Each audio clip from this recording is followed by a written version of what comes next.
When you have water damage, the most paramount thing is ensuring that it doesn't get worse or turn into a microbial growth issue. It can actually take only 72 hours for microbial growth to start to grow.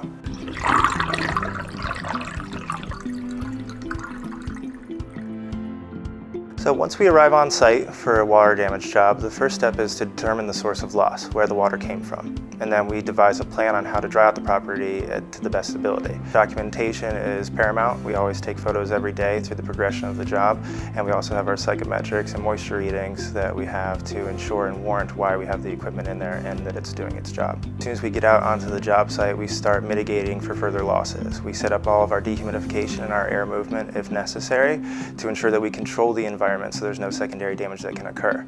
Now, if there's extensive water damage and the moisture content of the building materials is at an elevated level, we need to ensure that we start immediately drying that out because it can turn into mold very quickly. The secondary damage is microbial growth or deterioration of any type of structural aspects of the property. We're looking at the materials that are affected and if they're salvageable or not. We also have to look for and get the information on how long it had been sitting wet, what the source of loss was, because that can dictate the sanitation of the water that we're actually dealing with.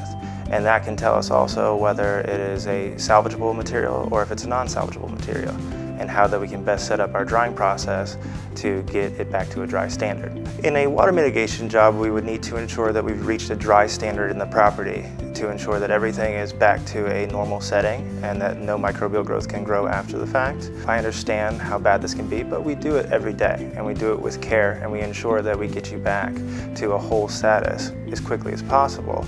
And it's uncomfortable, the situation, but it happens.